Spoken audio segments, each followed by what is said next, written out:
Hi అండి అందరికీ. ఈరోజు నేను స్పెషల్ చికెన్ చేస్తాను. ఎట్లా చేస్తానో చూపిస్తా, ఓకేనా? చికెన్ అనేది బాగా నీట్గా కడిగి పెట్టుకోండి. ఇట్లా పెట్టుకున్న తర్వాత దీంట్లోకి మసాలా ఇదే, ఏంది తెల్లగా ఉండదు అనుకుంటున్నారా? దీంట్లో 2 బాదం పప్పులు, దోసకాయ గింజలు, గసగసాలు, కొంచెం అల్లం, తెల్లగడ్డ వేసేసి బాగా మిక్సీ కొట్టుకోవాలి. మిక్సీ కొట్టుకున్న తర్వాత ఇట్లా కొంచెం ఆయిల్ వేసి దీన్ని వేసేసేయాలి. వేసేస్తే కొంచెం ఆయిల్ అంతా పైకి రావాలి, వచ్చేంత వరకు వేపుకోవాలి. చూపిస్తా ఎలా వస్తుందో, ఓకేనా? ఇది హెల్దీ చికెన్ రెసిపీ.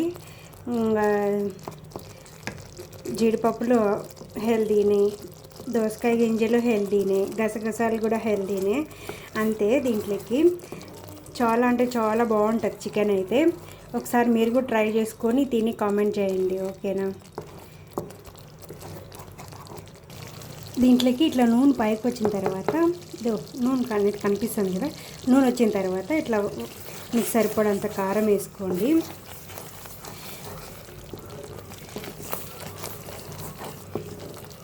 మర్చిపోయా, ఇంతకుముందు పేస్ట్లో ఎర్రగడ్డ 2 పచ్చిమిరపకాయలు కూడా వేసుకొని మిక్సీ అనేది పట్టుకోవాలి, ఓకేనా? ఇట్లా కారం ఒకవేళ మీకు అర్థం కాలేదు అంటే కామెంట్ చేయండి, ఖచ్చితంగా చెప్తారు రెసిపీ అనేది, ఓకేనా? ఇట్లా కారం వేసుకున్న తర్వాత దీంట్లోకి కొంచెం పసుపు కూడా వేసేసుకుందాం. కొంచెం పసుపు, దీంట్లోకి 1/2 టేబుల్ స్పూన్ ధనియాల పొడి. ఒక్కొక్కటి వేసుకొని కలబెట్టుకుంటూ ఉండాలి, అప్పుడే మనకు ఒక్కొక్కటి అనేది బాగా మిక్స్ అవుతుంది, టేస్ట్ కూడా బాగుంటుంది. కొంతమంది అన్నీ ఒకటేసారి వేస్తారు, అట్లా వేసినా కూడా ఓకే. నేనైతే ఇట్లా ఒకటే వేస్తాను.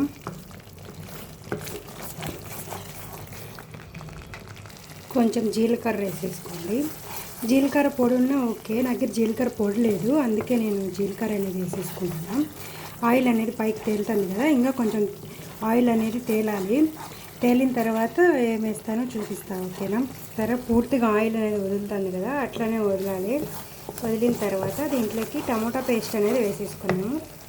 నేనైతే 2 టమోటాలు వేసుకున్నా, కొంచెం చికెనే కదా. ఇంట్లోకి టమోటా మిక్సీ పట్టుకొని వేసుకొని ఈ టమోటా కూడా బాగా మగ్గిపోయి నూనె రావాలి, వచ్చేంతవరకు ఇదైతే కలబెట్టుకోవాలి.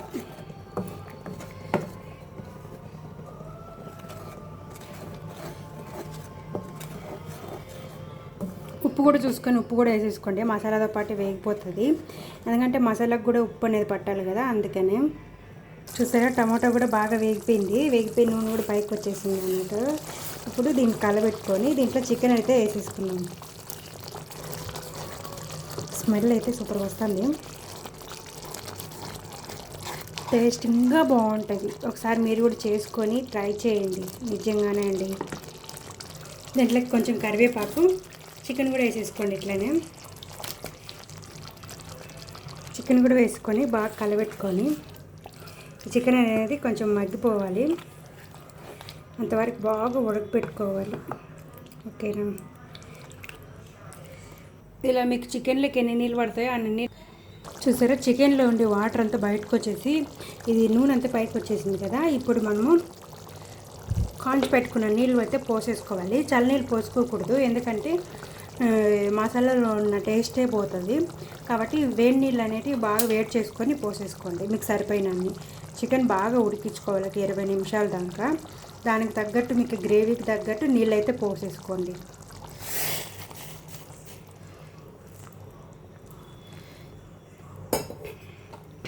నాకైతే చాలు, మనకి చికెన్ అనేది మెత్తగా ఉడికి నీళ్ళన్నీ అనేది అయిపోవాలి.